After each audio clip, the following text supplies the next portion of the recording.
ఘనమైన నామమున కూడి వచ్చిన మీ అందరికీ కూడా వందనాలు తెలియపరుస్తూ ఉన్నాను. అందరికీ వందనాలు. చాలా సంతోషం మీరందరూ వచ్చినందుకు. మిమ్మల్ని యెహోవా మెండుగా నిండుగా గిన్నె నిండి పొర్లేలా దీవించాలని మనస్ఫూర్తిగా ఈ ఆశీర్వాదము యెహోవా మీకు అనుగ్రహించును గాక.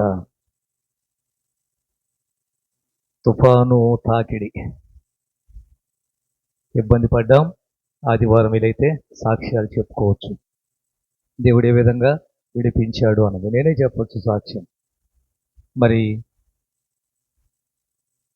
అంగలార్పు, మీ అంగలార్పును దేవుడు నాట్యంగా మార్చబోతున్నాడు. ఇదే అంశం. మన అంగలార్పును దేవుడు నాట్యంగా మార్చబోతున్నాడు. ఈరోజు అంశం ఏమిటంటే అంగలార్పు. 3 మాటలు ముచ్చటగా మీతో పంచుకొని త్వర త్వరగా నేను ముగింపులోకి తీసుకొని వస్తాను. వీలైన మట్టుకు 40-45 నిమిషాలు ఈ సబ్జెక్టు మీతో మాట్లాడటానికి ఇష్టపడుతున్నాను పిల్లలు. ఒకసారి బస్సు డ్రైవరు ఒక దేవుని భక్తుడు అనుకోండి, లేక ప్రవచనాలు ప్రవచించే ఒక ప్రవక్త అనుకోండి, ఇద్దరూ పరలోకం వెళ్ళారు. వినండి, తల పైకి ఎత్తండి, వెనక్కి జరగండి, జరగండి, మీరు కూడా జరగండి, నాకు బల్లాడ్డం, జరుగు ప్లేస్ ఉందిగా. బస్సు డ్రైవరు తర్వాత ఒక భక్తుడు, ఇద్దరూ పరలోకం వెళ్ళగానే ఆ పరలోకంలో బస్సు డ్రైవర్కి ఏమో పట్టు వస్త్రాలు దేవుడు ఇచ్చాడు. పట్టు వస్త్రాలు అంటే తెలుసు కదండి. పట్టు వస్త్రాలంటే దగ్గర మర్చిపోతుంటాయి. ఈ భక్తుడికి ఏమో నూలి పోగు లాంటి వస్త్రాలు ఇచ్చాడు. అందుకు భక్తుడు దేవుని మీద అరవటం మొదలు పెట్టాడు. ప్రభువా, నువ్వు ఇలా చేయటం నాకు నచ్చలేదు. నేనెంత భక్తిపరునో నీకు తెలుసు, నేనెంత ప్రార్థన చేస్తానో నీకు తెలుసు, ఎంతమందికి బోధిస్తానో తెలుసు. ఇలాంటి భక్తుడికి ఏమో నూలి పోగు లాంటి బట్టలు ఇచ్చావు, బస్సు డ్రైవర్కి ఏమో ఎలాంటి ఇచ్చావు? పట్టు వస్త్రాలు ఇచ్చావు.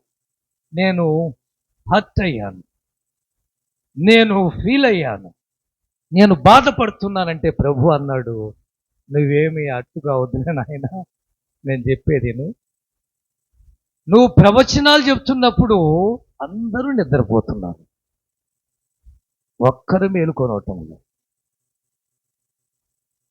అదే బస్సు డ్రైవరు బస్సు తోలుతూ ఉంటే అందరూ నా నామస్మరణ చేస్తున్నారు. ఎందుకు ఈ రోజుల్లో ఎలా ఉంది పరిస్థితి చెప్పండి. నిన్న బస్సు ఏమైంది మొన్న? ఏమండి, బస్సు డ్రైవరు డ్రైవింగ్ చేస్తూ ఉంటే అందరూ కూడా యేసయ్య మమ్మల్ని క్షేమంగా చేర్చున్నాయన నీకు స్తోత్రం అని చెప్తున్నారు. నువ్వు ప్రవచనాలు బోధిస్తూ ఉంటేమో అందరూ నిద్రపోతున్నారు. ఇప్పుడు చెప్పు, బస్సు డ్రైవర్కి ఇవ్వాలా లేదా? మన డ్రైవింగ్ ఎలా చేస్తున్నాడో అర్థం చేసుకోండి. ఇక ఏమండి, నిజంగా మేము బండి మీద వెళ్తున్నా, ఒకవేళ కారులో వెళ్తున్నా, బస్సులో వెళ్తున్నా, మరలా తిరిగి వచ్చేంత వరకు దేవుని స్మరణే చేస్తాం. ఏమంటారు? తిరిగి మరలా నేను నా భార్య పిల్లల దగ్గరికి చేరాలి, తిరిగి మరలా నా కుటుంబానికి నేను చేరాలి, క్షేమంగా నన్ను తీసుకుని వెళ్ళి అని. ఎక్కువ ప్రయాణాల్లో మీకు తెలుసోది లేదు, మేము దేవుణ్ణి స్మరణ అనేది ఎక్కువ చేస్తూ, ఎందుకంటే ఆయన్ను స్మరించటం వల్ల, ఆయన చేయటం వల్ల ఆయన క్షేమ ఆధారంగా ఉంటాం. అందుకే మనం బస్సుల్లో ఆయన పాటలు పాడుకుంటూ వెళ్ళాలి, మన ప్రయాణంలో ఆయన మాటలు చెప్పుకుంటూ వెళ్ళాలి. వినండి, అంగలార్పు అంటే అర్థం చెప్పండి. ఏడుపు. ఇంకా బాగా చెప్తున్నారు. అంగలార్పు అంటే అంగలార్పు అంటే తట్టుకోలేని బాధ, ఏడుపే, భరించలేని వేదన, ఓర్చుకోలేనటువంటి శోధన. దీనికి కలపవలసింది ఏంటంటే దయ, కనికరం, మృదుత్వం, ఇదంతా కూడా అందులో ఉంటది, కరుణ ఇవన్నీ కూడా దేంట్లో అంగలార్పులోనే కలిసి ఉంటాయి ఇవన్నీ. ఉదాహరణకు ఒక పిల్లవాడు బాగా ఏడుస్తున్నాడు అనుకోండి, ఆ తల్లి తట్టుకోలేదు. ఎందుకు?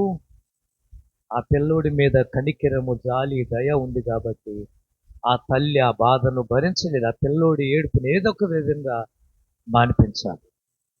ప్రియులారా వినండి, ఎవరైనా ఒక సహోదరి నీతో తన బాధను పంచుకున్నప్పుడు కొన్నిసార్లు ఆమె బాధను విన్నప్పుడు చెలించిపోతావు చూడు, ఇదే అంగలార్పు. నువ్వు కూడా ఆమెతో పాటు ఏడుస్తావు చూడు, ఇదే బాధ, ఇదే బాధ. అంగలార్పుకు ఇంకొకటి తోడు కలిపితే సానుభూతి చాలా అవసరం. ఎదుటి వారు బాధపడుతున్నప్పుడు అంత సానుభూతి చూపించండి. దీన్నే అంగలార్పు అంటారు.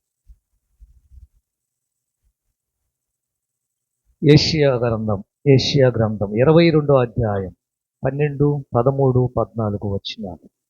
ఏషియా గ్రంథం, ఆ దినము ఏడ్చుటకును. ఏషియా గ్రంథం 22వ అధ్యాయం. మైకి తీసుకెళ్ళి మైకి పెట్టుకో దగ్గర. మైక్ చాలా అవసరం మనకు. యూట్యూబ్ ఛానల్ వింటున్నారు కదా, మనం చదివే పిల్లల మాటలు అసలు వినపడటం లేదు. నేను అనే మాత్రం వినపడుతుంది. 22వ అధ్యాయం 12వ వచనం. ఆ దినమున ఏడ్చుటకును అంగలార్చుటకును తలబోడి చేసుకొనుటకును గోనె పట్ట కట్టుకొనుటకును సైన్యములకు అధిపతియు ప్రభువునగు యెహోవా మిమ్మును పిలవగా. చాలే, ఇక్కడ ఆగుదాం. ఎందుకు పిలిచాడు? ఆఖరి శుక్రవారము మీరందరూ రావాలి రావాలి అని ఒక దైవజనుడు ఎందుకు పదే పదే చెప్తున్నాడు? ఇక్కడ సైన్యములకు అధిపతి యెహోవా ఇస్తున్న వాక్యేంటి? చెప్తున్న మాట ఏంటి? ఆజ్ఞాపిస్తున్న ఆజ్ఞ ఏమిటి? మళ్ళా చదువుదాం. 12వ వచనం. ఆ దినమున ఏడ్చుటకును అంగలార్చుటకును తలబోడి చేసుకునుటకును గోనె పట్ట కట్టుకునుటకును సైన్యములకు అధిపతియు ప్రభువుకు యెహోవా మిమ్మును పిలవగా. ఏ దినము? ఒక దినము రాబోతుంది, అది చెప్తాను. ఇలాంటి పరిస్థితి గుండా వెళ్ళాల్సి వచ్చినప్పుడు మీరు చేయవలసిందేంటి? దేవుని మందిరానికి వచ్చి అంగలార్చండి. గోనె పట్ట కట్టుకోండి. పూర్వకాలంలో గోనె పట్ట ఉపవాసానికి సాదృశ్యం. వాళ్ళు వీలైన మటుకు ఇంకా గుండు కూడా చేయించుకునేవాళ్ళు. ఏ గుండు చేయించుకున్నారు తెలుసా మీకు? బూడిద ఎక్కడ చల్లుకుంటారు? బూడిద తల మీద చల్లుకుంటారు. గోనె పట్ట కట్టుకుంటారు, బూడిదలో కూర్చుంటారు ఉపవాసం ఉండి. ఇక్కడ రాయబడిన మాటలు, ఆ దినమున ఏడ్చుటకును అంగలార్చుటకును తలబోడి చేసుకొనుటకు గోనె పట్ట కట్టుకొనుటకును సైన్యములకు అధిపతియు ప్రభువుకు యెహోవా మిమ్మును పిలవగా. పిలిస్తే 13వ వచనం. రేపు చచ్చిపోతాము వచ్చింది కదా. ఏమొచ్చింది? కరోనా వచ్చింది కదా. ఎవరు బతకరు కదా. కలరా వ్యాధి వచ్చింది కదా. ఎవరు బతకరు కదా. లైలా తుఫాన్ వచ్చింది కదా, అందరూ పోతారు కదా. ప్రళయము వచ్చింది కదా. ఇవే ఆ దినము అంటే. ఇలాంటివన్నీ కలపాలి ఆ దినము అంటే. ఎలాగూ మనం బతికేది లేదు, రేపు ఎలాగూ చచ్చిపోతాము. 13వ వచనం.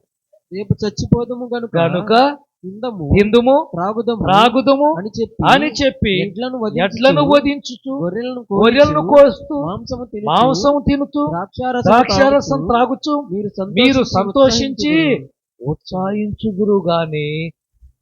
ఇలాంటి సందర్భములో ప్రార్థన చేయవలసిన బిడ్డలు, అంగలార్చవలసిన బిడ్డలు, ఏడవలసిన బిడ్డలు, దేవుని సన్నిధికి వచ్చిన ప్రమాదం తప్పించు అని వేడుకోవలసిన బిడ్డలు ఎక్కడా? 14వ వచనం. కాగా ప్రభువును ఆ, సైన్యములకు అధిపతియగు అధిపతియగు యెహోవా యెహోవా నాకు ప్రత్యక్షుడై ప్రత్యక్షుడై నాకు నాకు వినబడినట్లు ఇట్లా ఇట్లా అనుచున్నాడు. మీరు మీరు మరణము మరణము కాకుండా మీ మీ దోషములకు మీ దోషములకు ప్రాయశ్చిత్తము ప్రాయశ్చిత్తము కలగదని ప్రభువును ఆ, సైన్యములకు అధిపతియగును ఆ, యెహోవా యెహోవా ప్రమాణ పూర్వకముగా సెలవిస్తున్నాడు.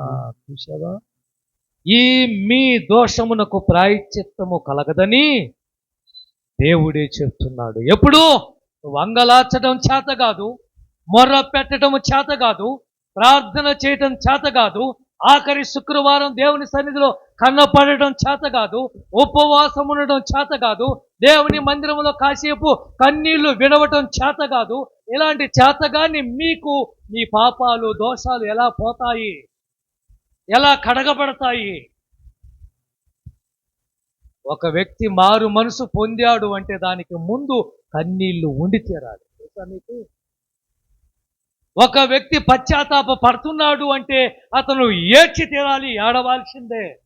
అతను ఏడిస్తే అతను మారాడు.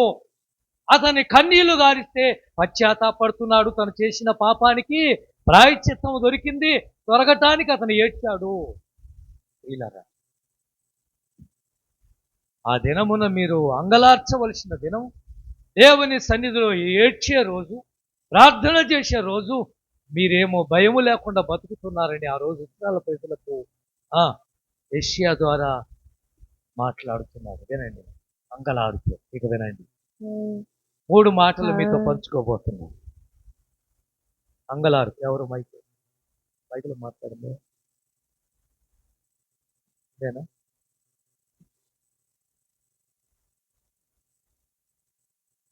అంగలార్పు.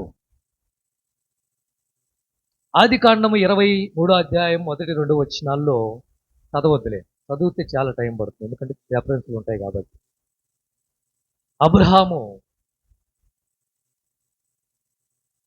22వ అధ్యాయంలో ఇస్సాకు పుట్టడం మనం చూస్తాం.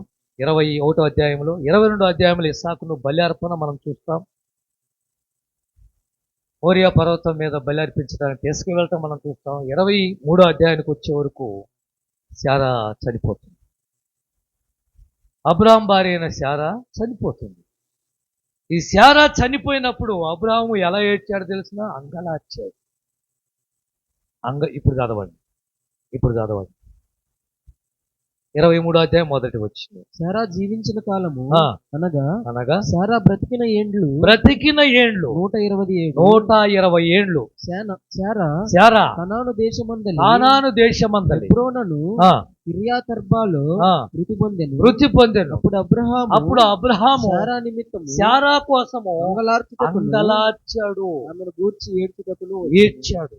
అంగలార్పు అంటే ఇందాక అమ్మాయి చెప్పింది, ఏడవటం, బాధపడటం, వేదన చెందటం. ఇంకా వీలైతే తల నేలకీసి కొట్టుకోవడం. ఎందుకు? వచ్చిన సమస్య అలా ఉంది,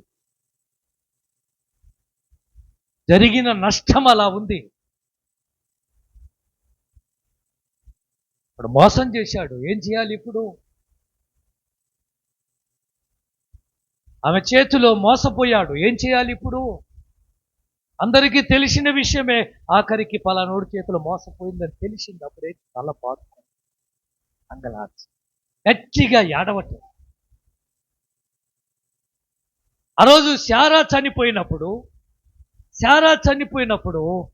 ఎంత గట్టిగా ఏడ్చుంటాడు అబ్రహాము, ఎంత అంగలార్చుంటాడు. మీకు ఇంకొక మాట చెప్పను. యాకోబు కుమారుడు ఎంతమంది? 12 మంది. అందులో యోసేపును చంపేసి ఏం పంపించారు? ఆయన అంగీని పంపించారు, కానీ యోసేపును అమ్మేశారు. చంపినట్టుగా అంగీని పంపించారు, ఆనవాళ్ళు పంపించారు, ప్రూఫ్ పంపించారు. ఇదిగో, ఇది నీ కొడుకుదేనా? ఒకసారి గుర్తుపట్టు, యోసేపుదేనా ఇది? ఇదేనా నువ్వు ప్రేమగా కుట్టించిన నిలువుటంగి? యోసేపుకు నువ్వు ప్రేమగా ఇచ్చినటువంటి అంగి ఇదేనా అంటే ఎంతనే యాకోబు గుర్తుపట్టి ఎంతగా అంగలార్చాడో తెలుసుగా, ఎంతగా ఏడ్చాడో తెలుసా మీకు? ఆయన కొడుకులు, కోడళ్ళు, కూతుర్లు, అల్లుళ్ళు, మనవళ్ళు, మనవరాలు అందరూ వచ్చి యాకోబును ఓదారుస్తుంటే ఎవ్వరు వల్ల కాలే. ఆయన ఓదార్పు అంగలారుపు. ఆది కాండం 37 అధ్యాయం 33 వచ్చింది.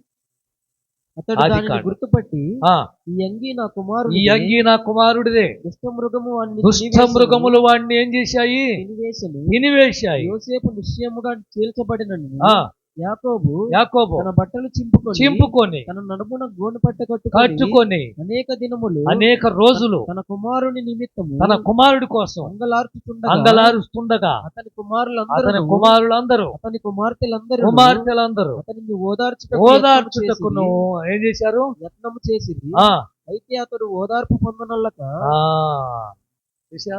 ఎవరు వల్ల కాల. ఇది అంగలార్పు. అర్థమైందా మీకు? అంగలార్పు ఎలా ఉంటది చెప్పండి. రామ్మ బాబు ముందుకు రా, నువ్వు కూడా ఇక్కడికి రా. నువ్వు ఒక్కడ వాడు ఎందుకు ఒంటరిగా రా. అంగలార్పు ఎలా ఉంటుంది? ఎలా ఉంటదండి? ఎంత వేదన. యాకోబు ప్రేమించిన కుమారుడు ఎవరైనా ఉన్నారంటే యోసేపు. ఎందుకు?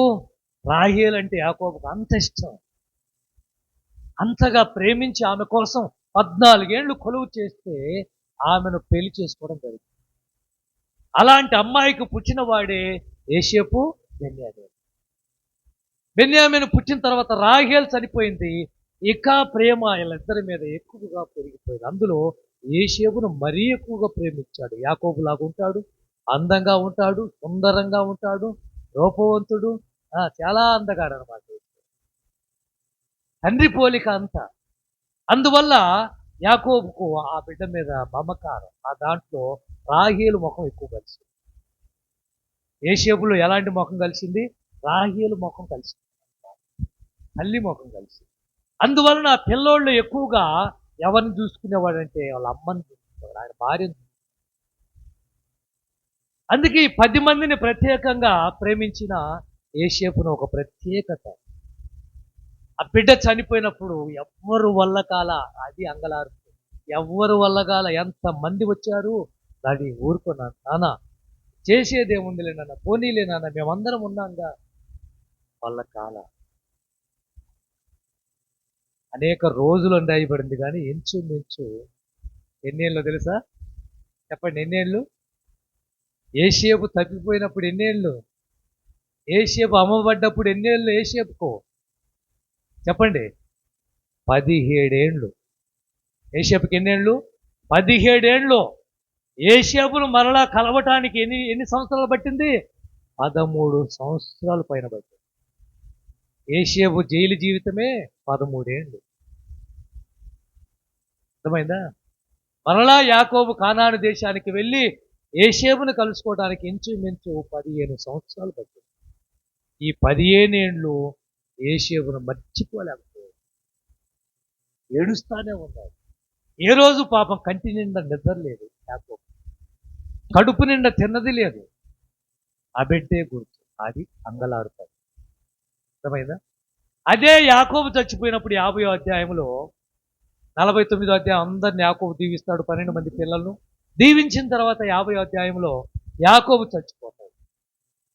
యాకోబు చచ్చిపోతే యాకోబు పిల్లలు ఇంచుమించు ఎన్ని రోజులు ఏడ్చుంటారు చెప్పండి? ఎన్ని రోజులు అంగలార్చుంటారు యాకోబు కొరకు బిడ్డలు? 70 రోజులు, 70 దినాలు అంగలార్చుతారు. ఈటెల్లో బహు దుఃఖంగా గడిపిన కొడుకులు, కూతుర్లు, ఆయన సంతానము, యాకోబు సంతానము 7 రోజులు భలే ఏడ్చారు. ఎక్కడుంటాయి ఆ మాటలు? 50వ అధ్యాయం 3, 4, 10 వచనాల్లో ఉంటాయి. చదవద్దులే స్త్రీలగా. 3వ వచనంలో ఉంటాయి, 4వ వచనంలో ఉంటాయి, 10వ వచనంలో కూడా ఉంటాయి. 10వ వచనంలో ఏముంటుందంటే 7 రోజులు బహు దుఃఖంగా ఉంటాయి. 3, 4 వచనంలో యాకోబు కొరకు 70 దినాలు అంగలార్చింది అంటే స్త్రీలను. అంగలార్పు గురించి మాట్లాడుతున్నారు.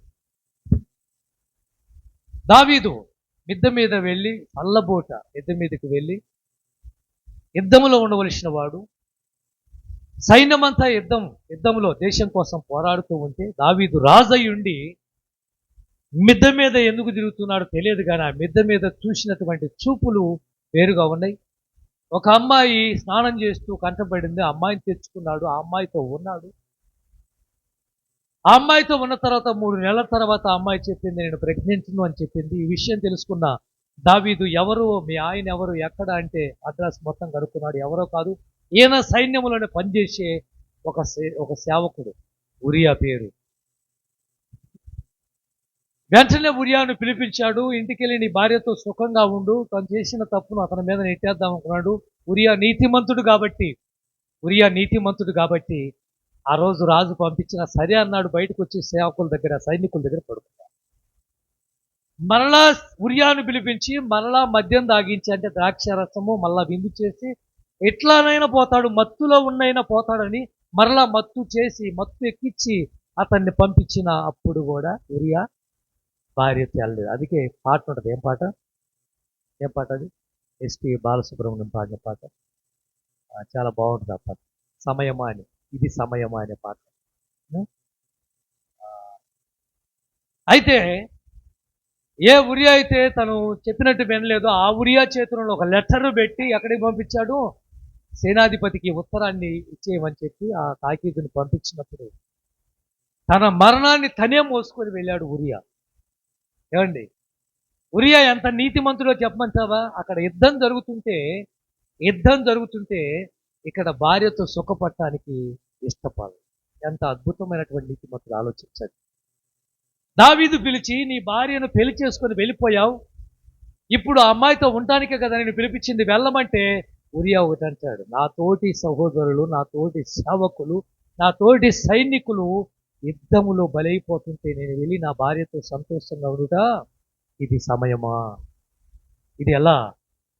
ఆ మాటలు విన్నప్పుడు నిజంగా ఒక యవనస్తులు కానీ, ఏమంటే ఇంకా ఎవరైనా సరే, దేవుని కార్యక్రమాలు జరుగుతూ ఉన్నప్పుడు, దేవుని కోసం పోరాడి ప్రార్థనలో గడుపుతూ ఉన్నప్పుడు మనం సుఖాలు అనుభవించడం, సుఖభోగాలు అనుభవించడం, టీవీల ముందు కూర్చోవటం, సినిమాల్లో కూర్చోవటం, శిఖార్లకు వెళ్తాం ఎంత మంచిది మీరు ఆలోచించండి. ప్రజలు నశించిపోతున్నారు, ప్రార్థనలో ప్రజలు పోరాడుతూ ఉన్నారు, నువ్వు మాత్రం టీవీ దగ్గర కూర్చున్నావు. నీ ప్రజలను రక్షించుకోవాల్సిన బాధ్యత లేకుండా నువ్వు మాత్రం నీ సుఖం కోసం పోరాడుతున్నావు. ఆ రోజు ఉరియా అలా ఆలోచించుంటే ఉరియా గురించి ఎంత చెప్పుకునేదేమీ లేదు. తన మరణం గురించి నీతిమంతుడు నేను చెప్తున్నాను, తన మరణాన్ని తన చేతుల్లోనే పెట్టి పంపించాడు దావీదు. ఒకసారి ఏమి రాశాడో తెరిచి చూడొచ్చు కదా ఉరియా. ఏమండి, ఉరియా చేతిలో ఉంది లెటరు, ఉత్తరము. ఇది సేనాధిపతికి పోగానే ఆయన తెరిచి చూస్తాడు. ఈలోపు మధ్యలో ఎవరు చూస్తాడు? ఎలా ఉందో అలా పెట్టొచ్చు కదా, మరలా తీసి చూస్తే తన మరణం గురించి దొరికేది. చూడలే, ఎంత నీతిమంతుడు ఆలోచించండి. అంటే ఇతరుల డైరీలు కానీ, ఇతరుల వస్తువులు కానీ, వాళ్ళ పర్సనల్ విషయాల్లో కానీ జోక్యం చేసుకునేవాడు కానే కాదు.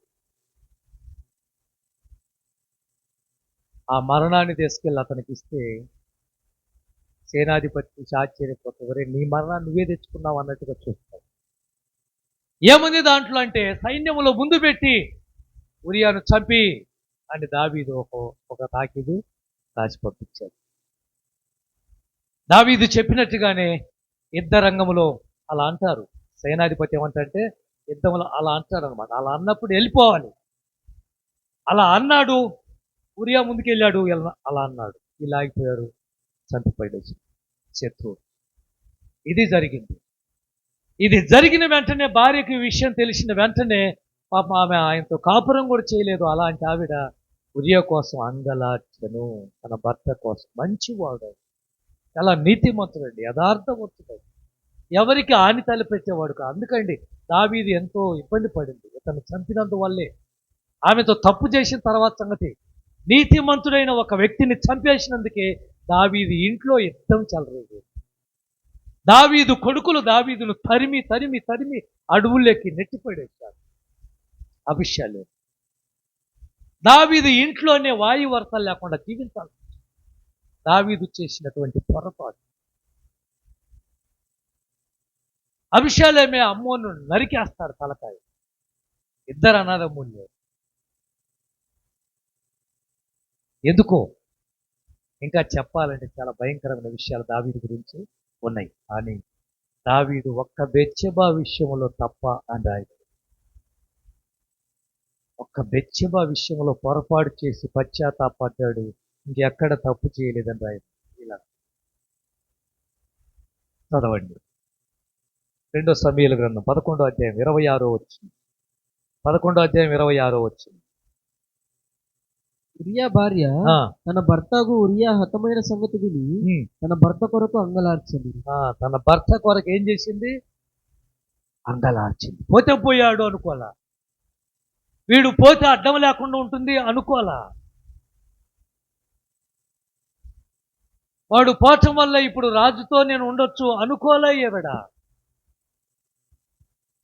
చాలా కాలం ఏడ్చింది భర్త కోసం. ఎందుకంటే మంచివాడిని నేను అన్యాయం చేశాను, మంచివాడిని నేను మోసం చేశాను, మంచి వ్యక్తికి నేను ద్రోహం చేశాను, నేను పాపిష్టిదాన్ని, పనికి మాలిన దాన్ని అని ఏడ్చుంటుంది అనుకుంటున్నాను నేనైతే. మీరేమంటారు? ఒక మంచి వాడిని మోసం చేయకండి, ఒక మంచి అమ్మాయిని మోసం చేయకండి, ఒక మంచి భార్యను మోసం చేయకండి, ఒక మంచి భర్తను మోసం చేయకండి, ఒక మంచి స్నేహితుడిని మోసం చేయకండి, ఒక మంచి సేవకుడిని బాధపెట్టి మోసం చేయకండి, ఒక మంచి సంఘాన్ని మోసం చేయకండి. ప్రియులారా, ఆ రోజు ఉరియా మంచివాడు, అలాంటి వాడిని మోసం చేసినందుకు ఏడ్చున్నాను, అంగలార్చింది. అలాంటి వాడికి ద్రోహం చేశానే, తప్పు చేశానే నేను. రాజు పిలిస్తే నీ బుద్ధి ఏమైంది? రాజేనండి, ఆయన దేశానికి రాజే, నీ బుద్ధి ఏమైంది? నీకు పెళ్ళైందని చెప్పొచ్చు కదా. ప్రియులారా, తను కూడా ఇష్టపడింది ఏమో. ఏ అభిషేలం అయితే దావీదును తరిమి తరిమి అడవుల్లోకి తిప్పేశాడో, అదే అభిషేలం ఎలా చచ్చిపోయాడు చెప్పండి? ఒక రేగి చెట్టుకు, లేక ఒక ముళ్ళ చెట్టుకు, చిక్కు చెట్టుకు తన జుట్టు అభిషేలం అంతగాడు ఎవరు లేడు. అర్థమైందా? అభిషేలం అని సౌందర్యవతుడు ఒక లేడని రాయబడింది బైబిల్లో. అంత అందంగా ఉంటాడట.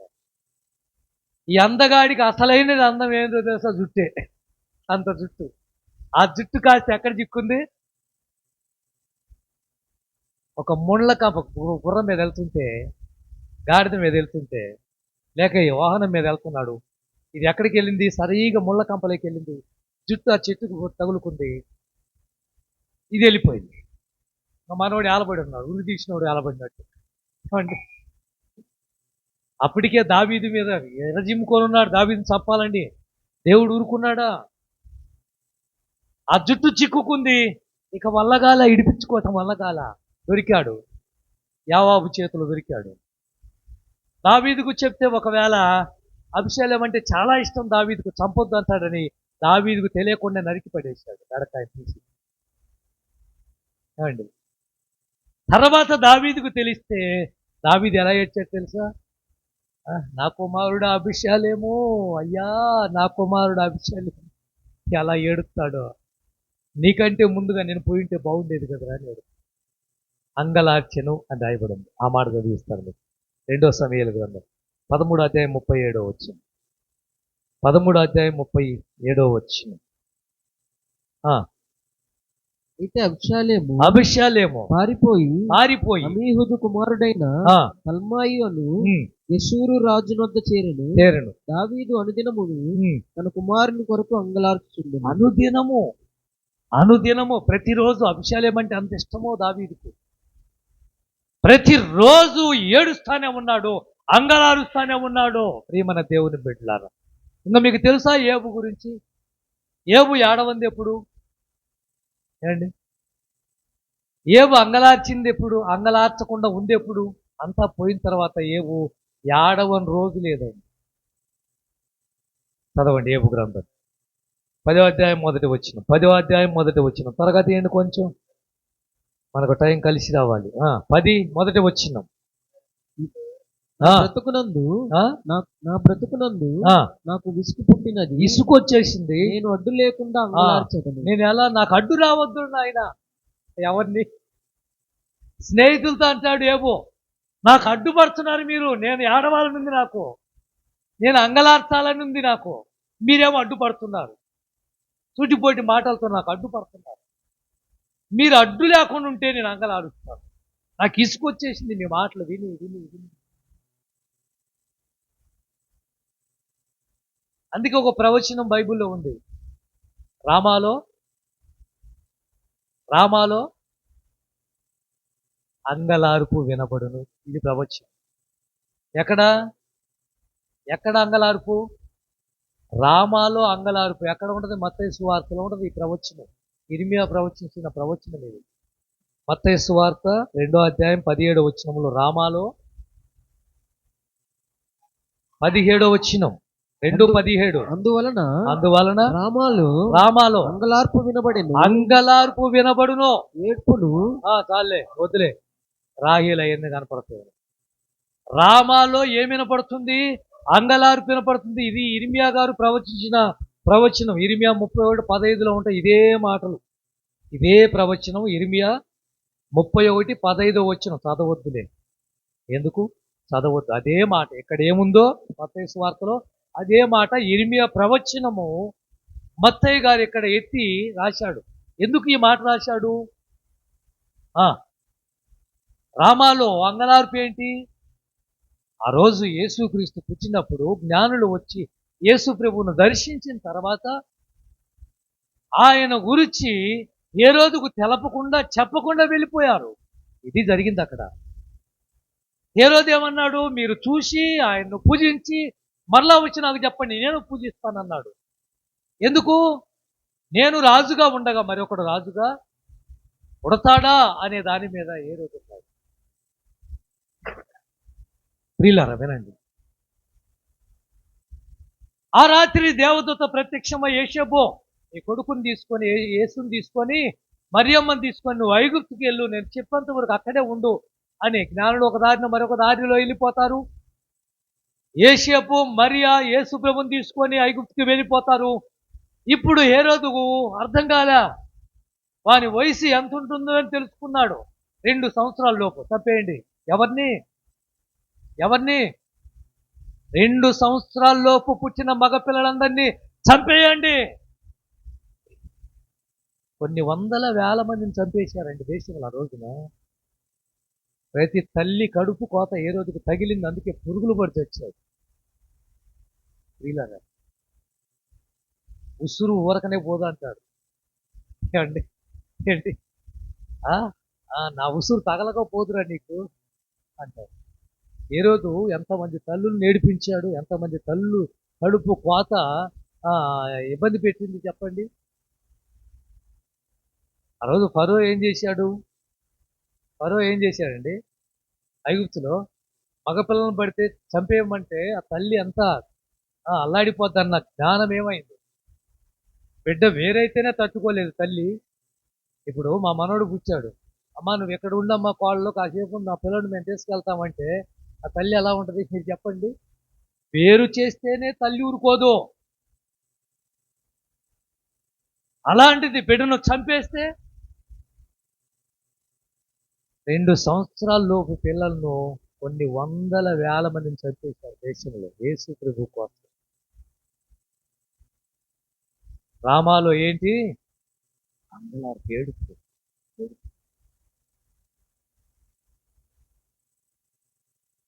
ఏబీఎల్ గ్రంథం 1వ అధ్యాయం 13వ వచనం. ఈ మాట బాగుంటుంది, చదవండి. యాజకులారా గోనె పట్ట కట్టుకొని అంగలార్చండి. బలిపీఠమునొద్ద పరిచర్య చేయువారులారా రోదన చేయండి. ఏడవండి. సేవకులారా, దైవజనులారా, కాపరులారా, సంఘ బిడ్డలారా, విశ్వాసులారా, దేవుని పని చేస్తున్నవారు, దేవుని పనిలో సహకరిస్తున్నవారు దేవుని సన్నిధికి వచ్చి బలిపీఠం దగ్గర అంగలార్చండి, ఏడవండి. ఏనండి మొదటి మాట. ఎందుకు మనము అంగలార్చాలి? ఎందుకు మనము ఏడవాలి? ఎందుకు మనము దుఃఖించాలి? ఎందుకు మనము వేదన చెందాలి? ఎందుకు మనము మొరపెట్టాలి? ఎందుకని మనము ఇక్కడ అంగలార్చడానికి వచ్చాం? దేనికోసం అంగలార్చాలి? ఇందాక మనం చెప్పుకున్నట్టుగా కీడు దినాల్లో మనం ఉన్నాం. ఏ దినాలు? కీడు రోజులు ఇవి. మంచి రోజులైతే కాదు. ఎక్కడ చూసినా కీడే. అదే ఆ బస్సు నడిపే డ్రైవర్ ఏం చేస్తున్నా అండి, ముందు బైక్ ఒకటి అడ్డం ఉందన్న ఆలోచన లేదా? చూసుకోవాల్సిన పని లేదా? డ్రైవింగ్ చేస్తున్నాం, మేము బండి మీద వెళ్తుంటే మా కళ్ళు ఎంత ఫోకస్ చేయాలి, చేస్తేనే కదా, ఎంత అబ్జర్వ్ చేస్తేనే కదా ముందుకెళ్ళేది. ఏమండి, అవునా కాదా? అలాంటి వాడు ఇంచుమించు 40-50 మందిని ఎక్కించుకున్నవాడు ఎంత జాగ్రత్తగా వెళ్ళాలి. ఆ బైకు బస్సు కిందికి దూరిందే వాడు చూడలేదే. బైకు బస్సు కిందికి దూరిన తర్వాత దాంట్లోంచి అగ్గి రావటం, మంటలు రావటం, బస్సు తగలబడిపోవటము, ఇంచుమించు 19-20 మంది చచ్చిపోవటం. అందులో పసి పిల్లలు కూడా ఉన్నారు. ఒక కుటుంబం. ఏంటి, ఏ రోజులు ఇవి? చదవండి. 25వ అధ్యాయం ఇర్మీయా గ్రంథం 32వ వచనం 33వ వచనం. మొదటి మాట, ఎందుకు అంగలార్చాలి? కీడు వ్యాపిస్తూ ఉంది కాబట్టి మనము దేవుని సన్నిధికి వచ్చి అంగలార్చాలి. చదవండి. 25 ఇర్మీయా గ్రంథం 32వ వచనం. సైన్యములకు అధిపతి అయిన యెహోవా ఇలాగు సెలవిచ్చుచున్నాడు, ఎలాగూ చెప్తున్నాడు, జనము నుండి జనమునకు ఆ, కీడు వ్యాపించుచున్నది, కీడు వ్యాపిస్తుంది, బూదిగంతముల నుండి గొప్ప తుఫాను బయలువెళ్ళుచున్నది. ఆ దినమున యెహోవా చేత హతులైన వారు ఆ, ఈ దేశము యొక్క ఉమ్, ఈ దిశ నుండి ఉమ్, ఆ దిశ వరకు కనబడుదురు. ఎవరును వారిని గూర్చి అంగలార్చరు, ఎవ్వరు అంగలార్చరు, వారిని ఉమ్, సమకూర్చరు, ఉమ్, పాతి పెట్టరు. ఉమ్, పెంట వల్లే వారి సొమ్ము నేల మీద పడియుండును. అయిపోయిందా? 32, 33 అయిపోయిందా? రైట్. ఇక్కడ రాయబడిన మాట మీరు జాగ్రత్తగా గమనించినట్లయితే, జనము నుండి జనమునకు కీడు వ్యాపించుతున్నది, బూది గంతము నుండి గొప్ప తుఫాను బయలువెలుచున్నది. ఆ దినము యెహోవా చేత హతులైన వారు ఆ దేశం యొక్క ఈ దేశం నుండి ఆ దేశం వరకు కనపడదురు. ఎవరును వారిని గూర్చి అంగలార్చరు, వారిని సమకూర్చరు, పాతి పెట్టరు. పెంట వలె వారి శవములు నేల మీద పడి ఉండును. అర్థమైందా నీకు? ఎప్పుడు జరిగింది చెప్పండి? 2020, 21 ఇదే వాక్యం గుర్తుపెట్టుకోండి. 2020, 2021 కరోనా కాలములో ఎవరి గురించి ఏడ్చే అంత తీరిక ఎవరి దగ్గర లేదు.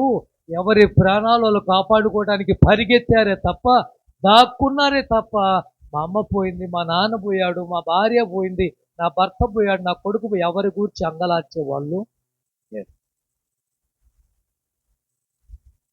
అంతేకాదు అక్కడ రాయబడిన మాటలు వారిని సమకూర్చేవారు లేరు, వారిని పాతి పెట్టేవారు లేరు. పెంట వలె వారి శవాలు ఒక్కలేరు తీయటం, లోపల కప్పేయటం. కొంతమందిని అసలు కప్పేసిన వాళ్ళు కూడా లేరు. అందుకే ఎందుకు మనం అంగలార్చాలి అంటే, ఇలాంటి రోజుల్లో మనం ఉన్నామో అందుకు మనం వచ్చి దేవుని సన్నిధిలో కనిపెట్టి ప్రార్థన చేయవలసిన బాధ్యత మన మీద ఉంది. యవనస్తులు, పెద్దవాళ్ళు, వృద్ధులు, పిల్లలు అందరూ కలిసి ప్రభు సన్నిధికి వచ్చి ప్రార్థన చేయాలి. మనం పరిస్థితులు బాగోలేవు, మార్గము సరిగా లేదు. స్నేహితులు నమ్మి వెళ్ళామా, వారు మనల్ని మోసం చేస్తున్నారు. మంచివాడు కదా అని వెళ్ళామా, వాడు మనల్ని మోసం చేస్తున్నాడు. ఒక మాట మీకు చదివిస్తాను చూడండి. హెజ్కేలు గ్రంథం 22వ అధ్యాయం 12వ వచనం. 22:12. హెజ్కేలు. మాయ్ కూర్చో 22:12.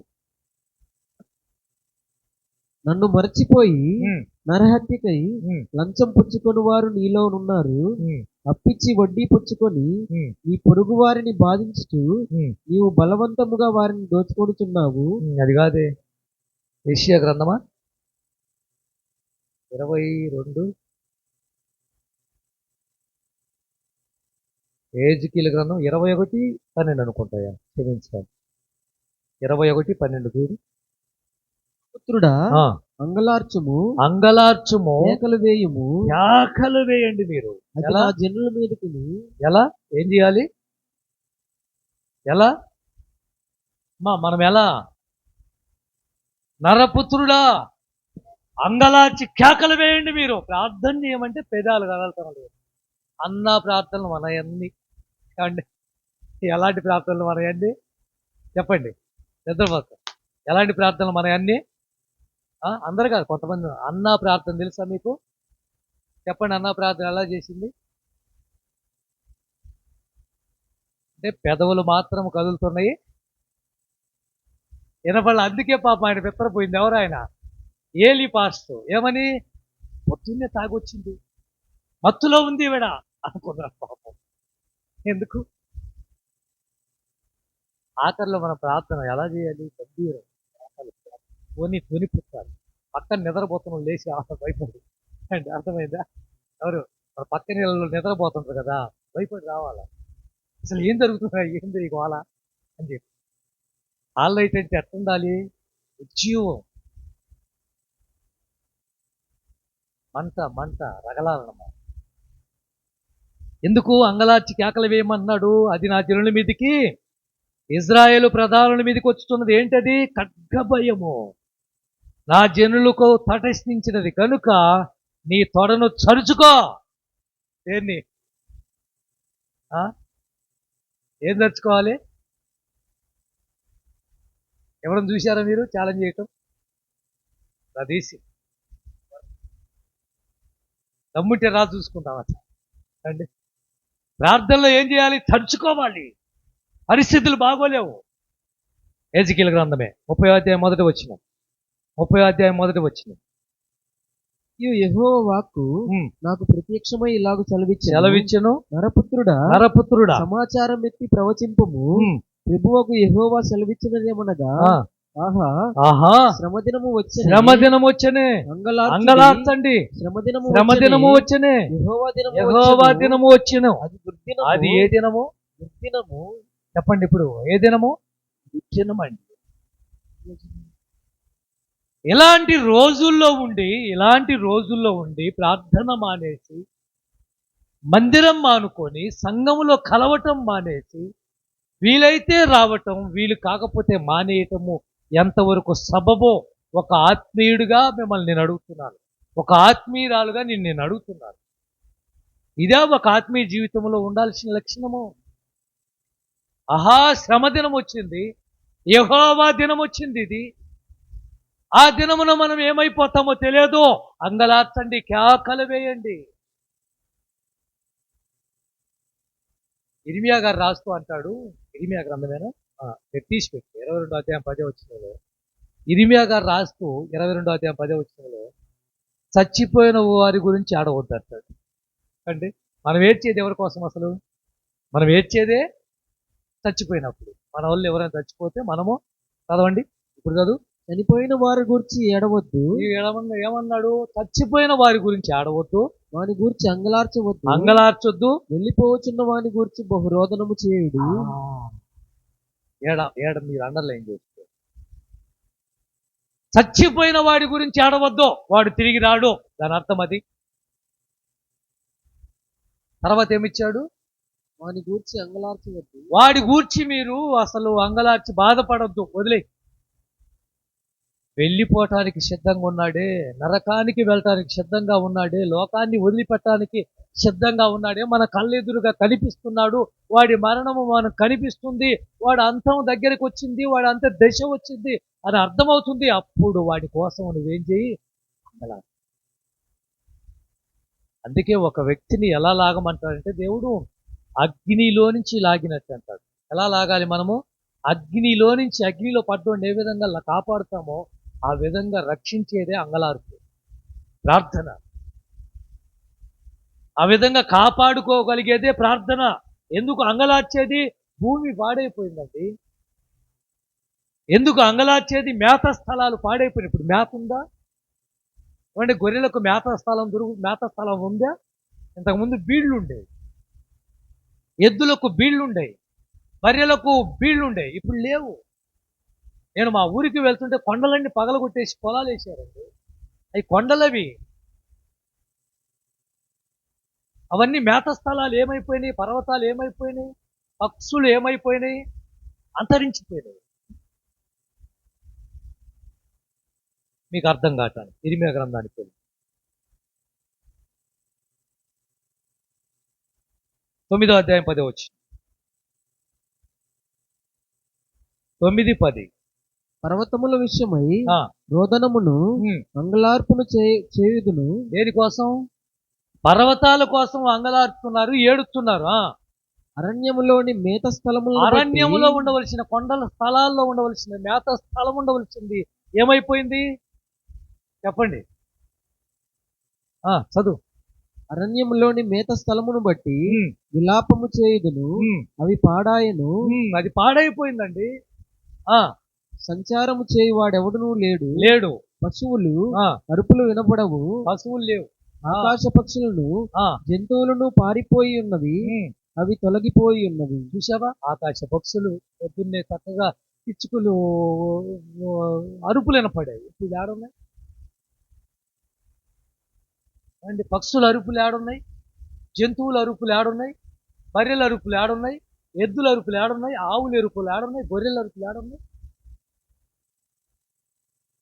ఇలా మేత స్థలాలు, జంతువులు పాడైపోతా ఉంటే ఒక క్రైస్తవులుగా మనం అంగలార్చకపోతే ఎలా? ప్రార్థన చేయకపోతే ఎలా? పర్వతాలు పాడైపోతున్నాయంటాడు, పక్షులు పాడైపోయింది, మేత స్థలం పాడైపోయింది, భూమి పాడైపోయింది. రెండో మాట,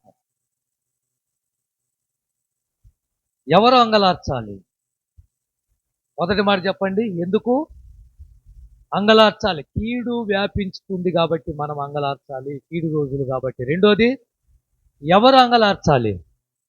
చెప్పండి, ఎవరు? త్వరగా, ఎవరు అంగలార్చాలి? అమ్మా చెప్పండి, అంగలార్చాల్సిన వాళ్ళు ఎవరు? గట్టిగా. సరే, స్త్రీలా పురుషులా? ఇప్పుడు చెప్పండి. అదా? బాగా చెప్పారు. ఎవరు అంగలార్చింది? మగోడు ఏడవటం చూశారా మీరు? ఏడుతారులు ఎవడో ఉంటాడు కానీ ముందే, ఏమండి కదా? బైబిల్ కూడా అదే చెప్తుంది. అంగలార్చాల్సింది ఎవరు? స్త్రీలు. అంగలార్చాల్సింది ఎవరు? అమ్మాయిలు. అమ్మాయిలు చూడండి, వరకు నేడుతారు, ఒక మాట అంటే కాదు, వాళ్ళ కళ్ళల నీళ్ళు కూడా వస్తాయి, మనకు రావు. వాళ్ళు ఏడ్చినట్టు మనం ఎప్పుడు ఏడవలేము కూడా. ఇర్మియా గ్రంథం 9వ అధ్యాయం 17వ వచనం. 9:17 నుంచి తిన్నగా చదువు. సైన్యములకు అధిపతి యెహోవా ఇలాగు సెలవిస్తున్నాడు, ఆలోచింపుడి. 9, 17, 18, 19, 20, 21 చదువయ్యా, నువ్వు చదువు. రోదనము చేయి స్త్రీలను రోదన చేసే స్త్రీలను కనుగొనుడి. ఇక్కడ ఆగు. ఎవరిని కనుగోమంటున్నాడు? ఇర్మియా ప్రవక్త దేవుడు ఏం చెప్తున్నాడు? రోదన చేసే స్త్రీలు ఎక్కడున్నారో పట్టుకొని రా. తర్వాత వారిని పిలువనంపుడి. వారిని పిలవండి. తెలివిగల స్త్రీలను కనుగొనండి. వారిని పిలువనంపుడి. మన కన్నుల కన్నీళ్లు విడిచినట్లుగాను, మన కనురెప్పల నుండి నీళ్లు ఒలుకున్నట్లుగాను వారు త్వరపడి మనకు రోదన ధ్వని చేయవలను. మనము వలసపోతిమే, సిగ్గునొందితిమే. వారు మన నివాసములను పడగొట్టగా మనము దేశము విడవలసి వచ్చనే అని సియోనులో రోదన ధ్వని వినబడుచున్నది. స్త్రీలారా యెహోవా మాట వినండి. మీరు చెవియొగ్గి నోటి మాట ఆలకించండి. ఆయన నోటి మాటను ఆలకించండి. కుమార్తెలకు రోదనము చేయ నేర్పండి. ఒకరికొకరు అంగలార్పు విద్య నేర్పండి. వీధుల్లో పసిపిల్లలు లేకుండా, రాజమార్గములో యవనస్తులు లేకుండా వారిని నాశనము చేయుటకై మరణము మన కిటికీలు ఎక్కుతుంది, మన నగరంలో ప్రవేశిస్తుంది. నిద్రపోతే అలాంటి ఆల్రెడీ కాకుండా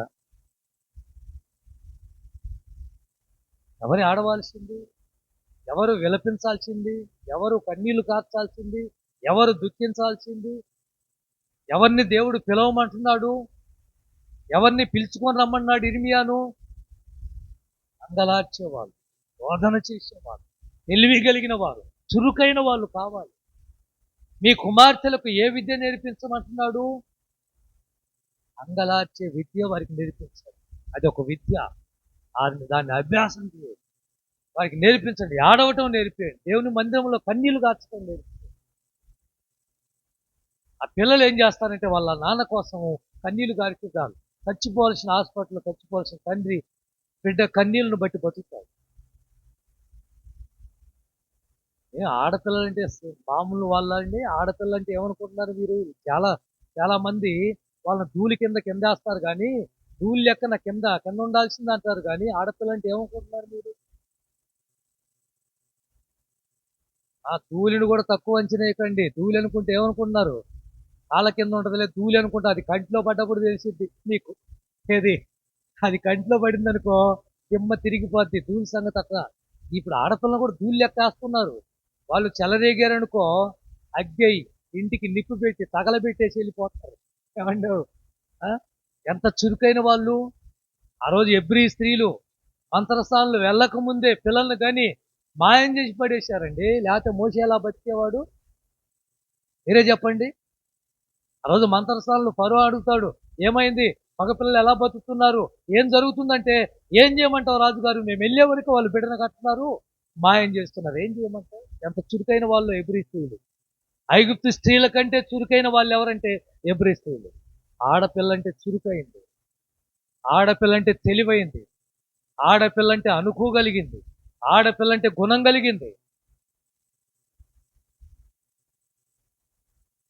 ఆ రోజు రెబెకా దగ్గరికి వెళ్ళి పెళ్లి చూపులకు వెళ్ళినటువంటి ఎలియాజరు 10 ఒంటెలను తీసుకొని వెళ్ళి, ఇక్కడ ఏ అమ్మాయి దిగుతుందో బావిలోకి ఆ అమ్మాయే మా కోడలు అన్నట్టుగా ప్రార్థన చేస్తే, మా యజమాని కోడలని ప్రార్థన చేస్తే, ఆ అమ్మాయి కడవెత్తుకొని దిగింది, ఈయనకు నీళ్లు పోసింది. ఆ వంటది నేను 10 ఒంటెలకు పోస్తాను. ఎంత చురుకుదనం కావాలి 10 ఒంటెలకు నీళ్లు పోయటానికి? మీరే చెప్పండి. ఎంత చురుగ్గా ఉంటే ఈరోజు మంపు పిల్లల ఆడపిల్లలు తయారయ్యారు, బద్ధకస్తులు తయారయ్యారు. ఈ అన్నం కూడా వండుకోలేకపోతున్నారు, అంత ఆర్డర్లే అండి, అంత ఆర్డర్లే. ఇంటికి వచ్చి ఇచ్చిపోతున్నారు రొట్టెల బొట్లన్నీ. ఏమండి? అలా ఉండకండి దయచేసి. ఆ చురుకుదనం గురించి చెప్పమంటారా మీకు? చదవండి ఆ మాట. ఆదికాండం 24వ అధ్యాయం 20వ వచనం. 24, 20. రెబెకా గురించి కొన్ని మాటలు త్వరగా. గాడిలో ఆ, తన కడవ కుమ్మరించి ఆ, తిరిగి చేదుటకు ఆ బావికి పరిగెత్తుకొని పోయి ఆ. అతని ఒంటెలన్నిటికీ నీళ్లు చేది పోసెను. చూసావా? వినండి వినండి వినండి, ఎలా వెళ్ళిందండి? పరిగెత్తుకొని.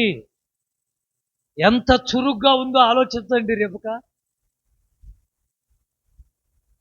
ఎంత చురుగ్గా ఉందంటే, ఆ రోజు ఆయనకు మంచినీళ్ళు పోసి ఆ ఒంటెలకు కూడా పోయటానికి 10 ఒంటెలకు పోయటానికి అంత చురుగ్గా పరిగెత్తి పరిగెత్తి పరిగెత్తి 2 గంటలు 3 గంటలు పట్టే పని ఆమె హాఫ్ అన్ అవర్లో తీసుకోదు. కొంతమంది ఇళ్ళకి నేను వెళ్ళినప్పుడు ఇల్లు కూడా ఓడవరు. ఏం చేస్తాం మరి, మన వాళ్ళు అంత పంపుకున్నారు. అలా టైం లేదు పాపం. రెబెకాలో ఉన్న రెండో లక్షణం తెలుసా? ఎంతో విధేయత, అనుకోగలిగింది. రెబెకాను తీసుకొని ఎలియాజరు ఒంటెల మీద తీసుకొని వెళ్తే, ఆ పొలములో ఇస్సాకు ధ్యానించడానికి సాయంకాలం వచ్చినప్పుడు ఆమె అడిగిద్ది, ఎవరు ఆయన ఏంటంటే ఇస్సాకు అనగానే వెంటనే దిగి ఒంటెలు దిగి, ఆమెలో గర్వం కనిపించదు రెబెకాలో. ఒంటెలు దిగి వెంటనే ముసుకేస్తుంది. ఆడపిల్ల అంటే ఏమనుకున్నారు? అనుకు ఉండాలి, విధేయత ఉండాలి, తగ్గింపు ఉండాలి, లోబడే అమ్మాయిగా ఉండాలి నువ్వు.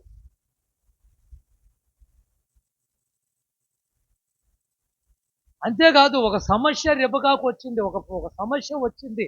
ఎలాంటి సమస్య అంటే, పెళ్ళైన తర్వాత చాలా కాలం పిల్లలు లేకపోతే ఇస్సాకు వెళ్ళి ప్రార్థన చేస్తే గర్భఫలం ఇస్తాడు. ఏమో ఎప్పుడైతే గర్భవతి అయిందో కడుపులో ఇద్దరు కొట్టుకుంటున్నారండి. కడుపు నొప్పితో తట్టుకోలేక ఈ పరిష్కారం ఎలా అని చెప్పి ఆలోచించి దాన్ని పరిష్కారం చేయగలిగిన స్త్రీయే రెబెకా. ఒక అమ్మాయి అంటే ఎలా ఉండాలంటే, ఒక సమస్య వచ్చిందంటే ఎలా పరిష్కారం చేయాలి, తెలివి కలిగిన వారిని పిలవండి అంటాడు దేవుడు.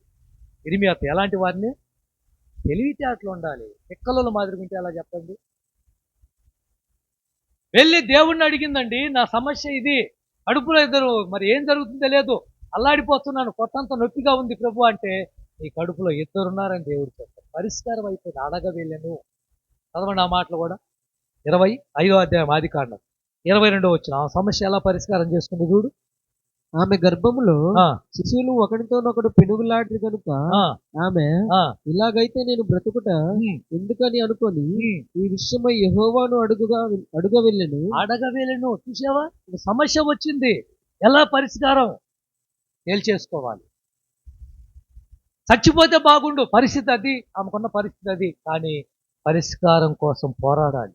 ఆడపిల్ల అంటే పోరాడేది, భరించేది, ఓర్చుకునేది, జయించేది, అన్నిటి కోసం నిలబడేదండి ఆడపిల్ల. అందుకే యెహోవాయందు భయభక్తులు కలిగిన స్త్రీ, ఆ యెహోవాయందు భయభక్తులు కలిగిన స్త్రీ కొనియాడబడెను. ఎవరండి? దేవుని యందు భయభక్తులు కలిగిన వాళ్ళకే ఇలాంటి తెలివితేటలు, జ్ఞానం ఇవన్నీ వచ్చేది. వేరే వాళ్ళకి రావు. ఎంతమంది స్త్రీలండి, తామారు తామారు ఆ? ఆమె జీవితం ముగిసిపోయింది అనుకున్నది. అలాంటిది ఒక తెలివిగా ఏం చేసింది, తన మామను ఆకట్టేసి మళ్ళా తన వంశాన్ని, యోధా వంశం అంతటితో అంతరించిపోవాలి, అది లెక్క. యోధా కుమారులు రాష్ట్రోడు ఉన్నాడు కానీ వాడు పనికిరాడు. ఇద్దరు కుమారులను దేవుడు చంపేశాడు. యోధా వంశం లేదు ఇక. యోధా వంశము అంతరించిపోతుంది. తామారు కోడలు ఊరి దగ్గర వదిలిపెట్టేది. అలాంటి తామారు తెలివిగా మరలా యోధా వంశాన్ని చిగురు పెట్టేలా చేసింది. ఆ యోధా వంశంలో నుంచి ఎవరు వచ్చారు? యేసుప్రభు వచ్చింది యోధా వంశంలో ఉండే, యోధా గోత్రంలో. తామారు తెలివితేటలు. రహాబు ఒక వేశ్య, ఒక వేశ్య, ఉల్లమ్ముకొని బతికేది. అలాంటిది ఆ రోజు ఇద్దరు సేవకులను ఆహ్వానం చూసి వాళ్ళని దాచిపెట్టి తెలివిగా ఆమె మాట్లాడిన తెలివితేటలు ఏంటో తెలుసా? మీరు ఎరుకో నాశనం చేస్తారు, వచ్చినప్పుడు నన్ను జ్ఞాపకం చేసుకోండి. నన్నే కాదు, నా కుటుంబాన్ని కాపాడారు. తెలివితేటలు. ఆడపిల్ల అంటే ఏమనుకుంటారు? రూతు ఒక మోయాబీయురాలు. అసలు ఆమె పేరు ఎవరికి తెలియదు, ఎవరు ఆమె గుర్తుపెట్టుకోరు. అలాంటిది క్రీస్తు వంశం వాళ్ళకి ఎలా వెళ్ళింది? అనుకువ, విధేయత, లోబడే మనసు. ఎస్తేరు ఒక తల్లి తండ్రి లేని బిడ్డ, తీసి పక్కన పడేయాలి లెక్క. ఎన్నో అగసాట్లు పడింది ఇంట్లో, పినతల్లి వల్ల పడి ఉంటుంది. అందుకే బాబాయి మర్దుకాయ ఏం చేశాడు? మర్దుకాయ ఏం చేశాడు? అమ్మా, ఇక్కడ నీకంత సేపుగా లేదమ్మా. ఆ మాట విని రాజు ఒక ప్రకటన చేశాడు. రాజ్యభవనంలోకి ఆడపిల్లలు యువతలందరినీ కూడా వెళ్తున్నారు, మన జాతి చెప్పొద్దమ్మా, నిన్ను కూడా పంపిస్తాను అన్నాడంటే అర్థం చేసుకోండి, మర్దుకాయ భార్య బహుశా దయ్యాలదై ఉంటది. పినతల్లి పినతండ్రి బాబాయే, ఆమె బహుశా ఈ అమ్మాయిని ఇబ్బంది పెట్టుకుంటది.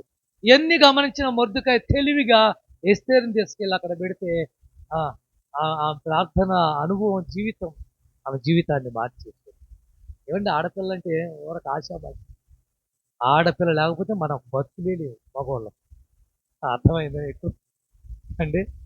అర్థమైందా? అమ్మా, మిమ్మల్ని నేను అభినందిస్తున్నాను. ఆ పాశ్రమ లేకపోతే నా జీవితమే లేదు.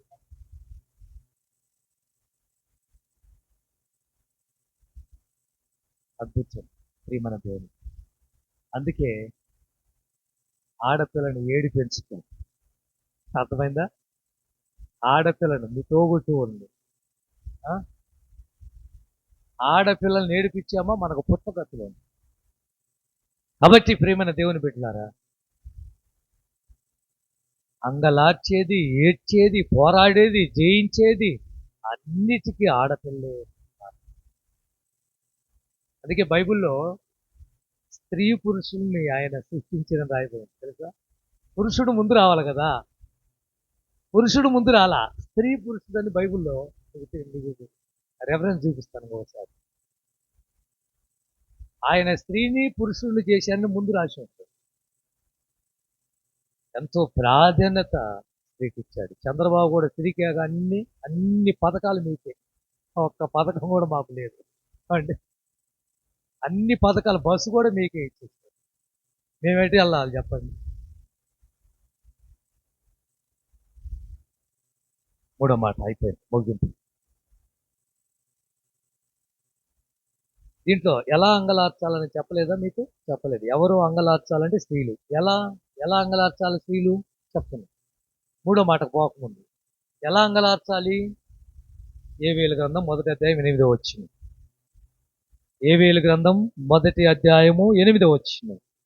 పెనిమిటి పోయిన యవనురాలు బాగా వినండి అమ్మా, మీరే ఎలా ఎలా దేవుని దగ్గర అంగలార్చాలి? మీ కుటుంబం కోసం, సంఘం కోసం, మీ బిడ్డల కోసం ఎలా ఆడవాలి?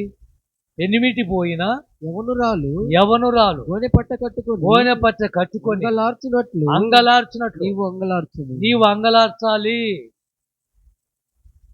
ఈ మాట మీకు అర్థమైందో లేదో? పెనిమిటి పోయి 6 నెలలు కాపురం చేసిందండి, లేదా 3 నెలలు అయింది పెళ్ళై, లేదా 1 సంవత్సరం అయింది చక్కగా భర్తతో ఆప్యాయంగా ఎంతో సంతోషంగా మెదిగినటువంటి అమ్మాయి ఇప్పుడు ఆ భర్త కాస్త చచ్చిపోయాడు.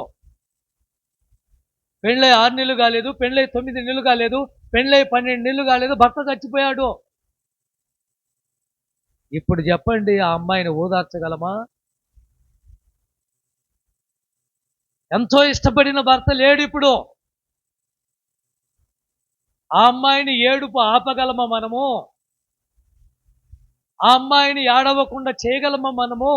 పెనిమిటి పోయిన ఒక యవనస్తురాలు అంగలార్చినట్లుగా సంఘ బిడ్డలు అంగలార్చాలి. నీ కుటుంబం కోసం, సంఘం కోసం, దేశం కోసం, ప్రజల కోసం, ఆరోగ్యం కోసం, ఆశీర్వాదం కోసం అలా ప్రార్థన చేసి చూడు. ఈ 2 నెలల్లో, డిసెంబర్ నెల కల్లా నీ జీవితంలో ఒక అద్భుతాన్ని నువ్వు చూడకపోతే అప్పుడు అడుగు.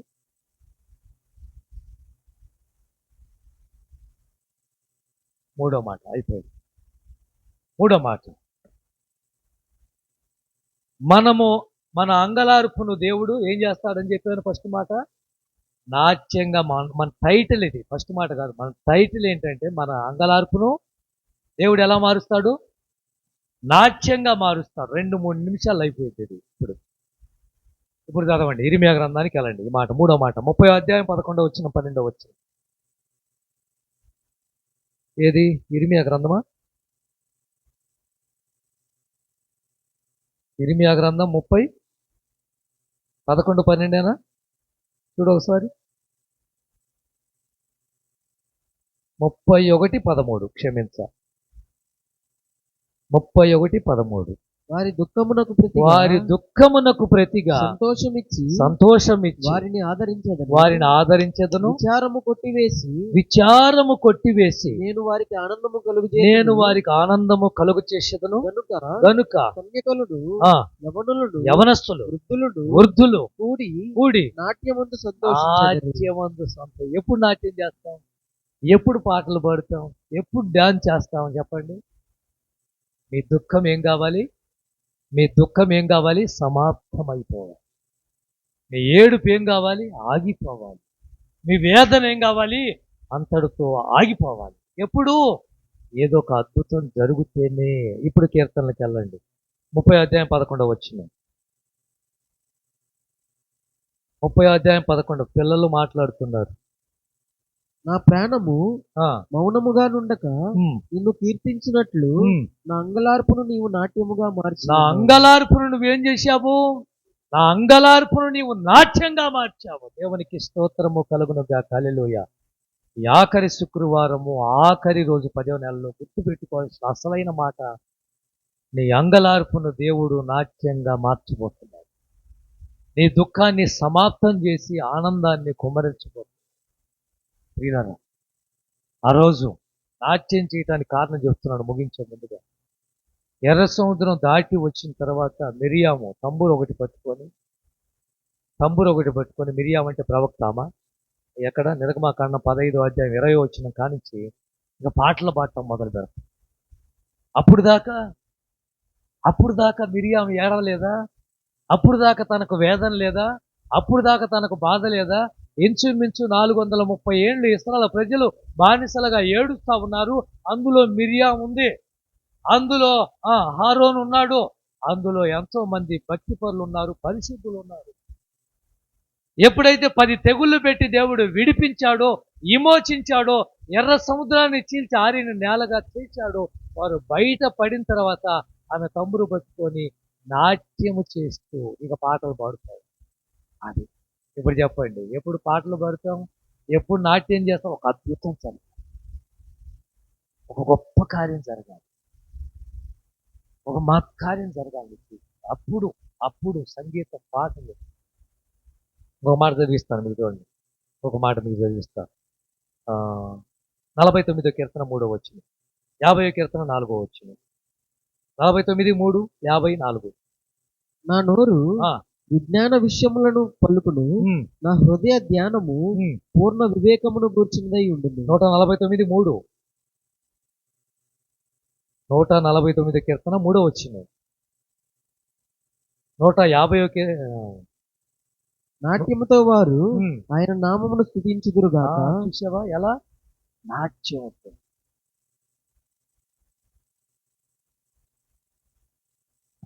మన దుఃఖము సమాప్తం కావాలి అన్నా, మన విచారణ కొట్టివేయబడాలి అన్నా, మన అంగలార్పు నాట్యంగా మార్చబడాలి అన్నా, నీ జీవితంలో ఈ ఆల్నైట్ ప్రార్థనలో దేవుడు ఒక అద్భుతం జరిగింది.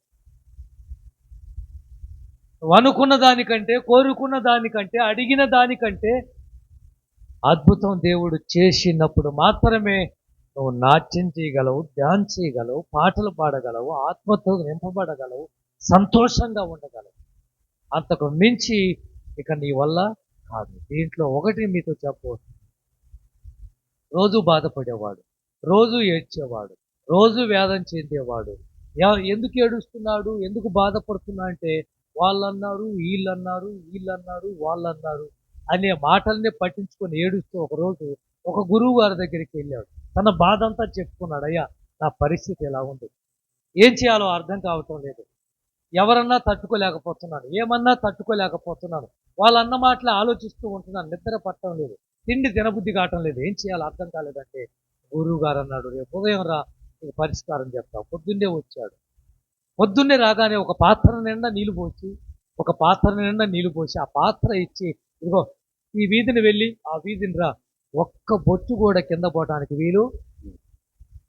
పాత్ర నిండా నీళ్లు పోశాడు, ఒక పాత్ర చేతికి ఇచ్చాడు, ఈ వీధిలో వెళ్ళు, ఆ వీధిలో వచ్చేసాయి, నా దగ్గరికి రా, ఒక్క బొట్టు కూడా పోవటానికి వీల్లేదంటే ఈ వీధిని వెళ్ళాడు. అతను చెప్పినట్టు, గురువుగారు చెప్పినట్టు ఆ వీధిలో వచ్చాడు. ఒక్క బొట్టు కూడా పోలేదు. చూశాడు. ఇప్పుడు గురువు గారు అడిగాడు, ఏమని? బాబు, నీ పక్కన వాళ్ళని కానీ, నీ ఎదుటి వాళ్ళని కానీ, ఆ పక్కింటి వాళ్ళని కానీ చూసావా? ఎవరిని చూడలేదండి, మాటలు మాత్రం వినపడుతున్నాయి కానీ ఎవరిని చూడలేదు. కానీ ఎవరిని చూడకుండా రావడానికి కారణం ఏంటంటే నా దృష్టి అంతా దేని మీద ఉంది? ఈ పాత్ర మీదనే ఉంది. అందువల్ల ఎవరు ఏమనుకుంటున్నా నాకేం వినపడలేదండి. ఎందుకో నువ్వు చెప్పావు కదా, ఒక్క నీటి బొట్టు కూడా పోకుండా తీసుకొని రమ్మని. అందుకే నేను ఎవరి మాటలు పట్టించుకోలేదు, ఎవరిని గమనించలేదు. కానీ పాత్రని ఎత్తుకొని వెళ్తుంటే అందరూ నవ్వుతున్నారు, ఎగతాళి చేస్తున్నారు, మాట్లాడుతున్నారు, కానీ ఎవరీ పట్టించుకోలేదు.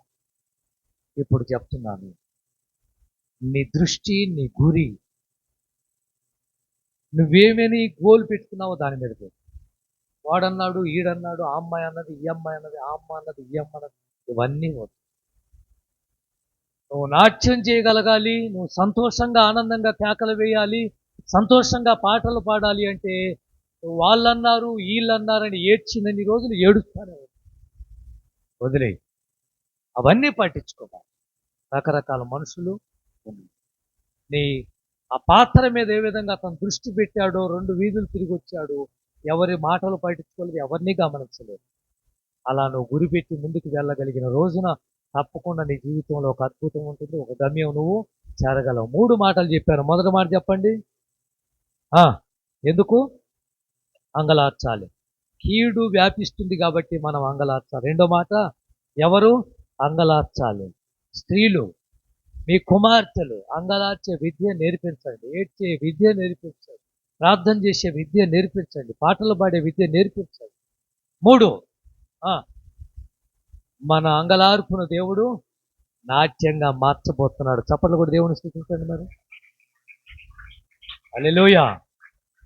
వాక్యం కొరకు చిన్న ప్రార్థన. ప్రేమ కలిగిన తండ్రి, ఈ మాటలు మా జీవితాలకు, మా బిడ్డలకు, మా కుటుంబానికి, మా సంఘానికి, కూడి వచ్చినటువంటి వారికి ఈ మాటలు ఉపయోగకరంగా మార్చమని, దీవెనకరంగా చేయమని యేసు నామములో ప్రార్థిస్తున్నాము తండ్రి.